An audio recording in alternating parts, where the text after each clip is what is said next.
Salut les amis, alors aujourd'hui on va voir ce qu'est la mémoire RAM, pourquoi la remplacer et comment bien la choisir. Allez c'est parti, c'est tout de suite. Qu'est-ce que la RAM?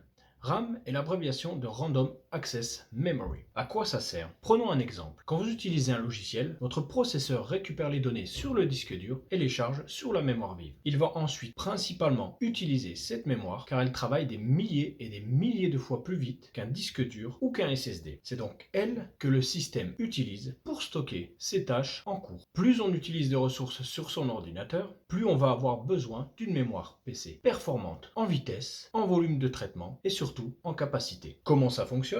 Un ordinateur utilise la RAM pour contenir les instructions temporaires et les données nécessaires à l'exécution des tâches, ce qui permet au processeur d'accéder très rapidement aux instructions et aux données stockées en mémoire. Pour faire plus simple, c'est un lien entre le cerveau, votre processeur, et la mémoire interne, votre disque dur, qui permet le transfert plus rapide des données. Quels sont les différents types de RAM? Il existe de nombreux types de RAM, dont la DDR avec 184 connecteurs, la DDR2 avec 240 connecteurs, la DDR3 et enfin la DDR4 pour la plus récente. La DDR, qui a vu le jour en 2003 et qui a disparu aujourd'hui, permettait de doubler le taux de transfert de la SDRAM à fréquence égale. Petit rappel, la SDRAM pour Synchronous Dynamic Random Access Memory était de type SDR pour Single Data Rate et consistait à lire ou à écrire une donnée à chaque front montant. La DDR permettait donc de doubler la fréquence des lectures et écritures avec une horloge cadencée à la même fréquence, en envoyant les données à chaque front montant ainsi qu'à chaque front descendant. Elle a connu quelques évolutions, mais a rapidement été remplacée par la DDR2 en 2005, qui tente aujourd'hui à disparaître, mais que l'on trouve encore dans nos anciens ordinateurs. Elle permettait d'atteindre des débits 2 fois plus élevés que la DDR à fréquence externe égale. On parle de QDR pour Quadruple Data Rate. La mémoire DDR2 utilise en effet 2 canaux séparés pour la lecture et pour l'écriture, si bien qu'elle est capable d'envoyer ou de recevoir 2 fois plus de données que la DDR. La DDR3, apparue quant à elle en 2007, est une évolution mineure. Elle améliore encore les performances par rapport au DDR2 avec une fréquence maxi à 2133 MHz, mais surtout une diminution de la consommation électrique de 40% grâce à une baisse du voltage utilisé et une meilleure finesse de gravure. Les temps de latence sont restés dans les mêmes ordres de grandeur. Elles possèdent également 240 connecteurs, mais ne sont pas compatibles entre elles. La dernière, qui est la plus performante, la DDR4, avec une fréquence de base à 2133 MHz, est arrivée sur le marché en 2014, avec en prime une consommation d'énergie encore plus faible que les générations précédentes et des tensions plus basses, synonyme de réduction de chaleur, des fréquences maximales dépassant les 3000 MHz, ainsi que des densités par module encore plus grandes. Qu'est-ce que les mémoires ECC? Ce sont des mémoires qui contiennent un code correcteur. Elles sont principalement utilisées dans les serveurs et permettent de détecter et de corriger les types d'erreurs les plus courants. Inutiles pour 99% des gens, elles ne sont utilisées que dans les cas où la corruption de données ne peut être tolérée. Qu'est-ce que la latence ou timings? La latence est le délai entre la transmission de données entre le CPU et la SDRAM. Elle est mesurée en cycle d'horloge du bus mémoire. Elle se compose de 4 chiffres distincts. Le premier, le CAS delay ou CAS latency, CAS signifiant Column Address Strobe. Il s'agit du nombre de cycles d'horloge s'écoulant entre l'envoi de la commande de lecture et l'arrivée effective de la donnée. Autrement dit, il s'agit du temps d'accès à une colonne. Le CL est la latence pour lire et écrire sur une donnée. Le second chiffre, le RAS Precharge Time, noté TRP, RAS signifiant Raw Address Strobe. Il s'agit du nombre de cycles d'horloge entre 2 instructions RAS, c'est-à-dire entre 2 accès à une ligne. C'est la latence pour activer une ligne. Le troisième, RAS To Cas Delay, noté parfois TRCD. Il s'agit du nombre de cycles d'horloge correspondant au temps d'accès d'une ligne à une colonne. C'est la latence pour sélectionner une colonne. Le quatrième et dernier chiffre, RAS Active Time, noté parfois TRAS. Il s'agit du nombre de cycles d'horloge correspondant au temps d'accès à une ligne. C'est le temps minimal entre l'activation d'une ligne et le début des procédures d'activation de la prochaine ligne. En règle générale, plus la latence CAS est faible, plus la mémoire sera rapide. Je vous conseille donc un CAS de 14-15 pour la DDR4 et un CAS de 9 pour la DDR3. Méfiez-vous cependant des barrettes à fréquence plus élevée, car une RAM à 2400 MHz CL12 peut être aussi performante qu'une RAM à 3200 MHz CL16, comme on peut le constater dans ce tableau.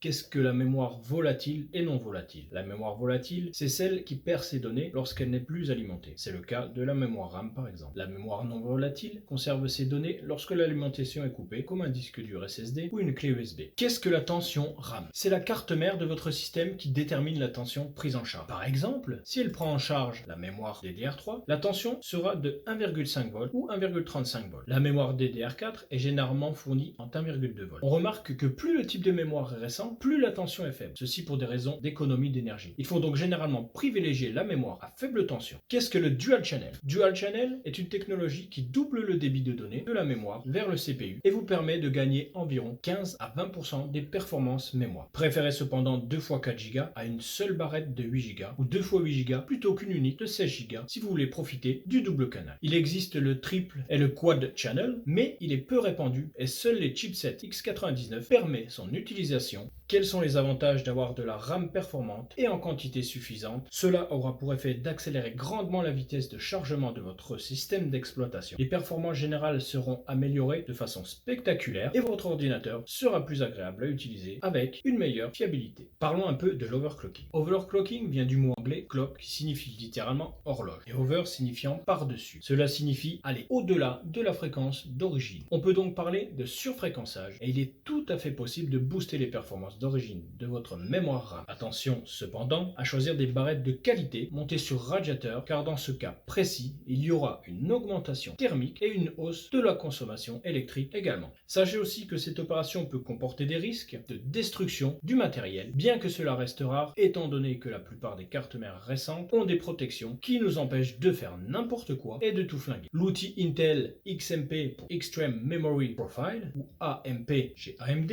vous permet d'overclocker les mémoires DDR3 et DDR4 compatibles afin d'obtenir des performances nettement supérieures à la normale. Attention à l'électricité statique. L'électricité statique est une décharge électrique de plusieurs milliers de volts qui peut endommager les composants et en particulier les barrettes mémoire. Pour éviter cela, débranchez toujours l'alimentation quand vous intervenez sur vos mémoires. Évitez les vêtements en laine, utilisez des gants antistatiques par exemple. Et enfin, quelle quantité de RAM installer? La quantité de mémoire que vous avez besoin dépend des exigences de votre système d'exploitation et des programmes que vous utilisez. Généralement, 8 Go suffisent pour les besoins les plus courants, mais 16 Go seront plus confortables en utilisation gamer ou pour le montage vidéo et si vous travaillez sur plusieurs programmes en même temps. 32 Go sont quant à eux totalement inutiles pour 99% des personnes. Sachez également que les anciens systèmes d'exploitation 32 bits ne peuvent gérer plus de 4 Go. Au-delà, il faudra passer sur un système 64 bits comme c'est le cas pour la majorité des machines du commerce aujourd'hui. J'espère que ce petit tuto vous aura bien aidé à comprendre et à choisir votre mémoire RAM. N'hésitez pas à me poser vos questions en commentaire et n'oubliez pas le petit pouce bleu, activez les cloches des notifications pour ne rien rater de mes prochains épisodes. Je vous dis merci, prenez soin de vous. Tchou.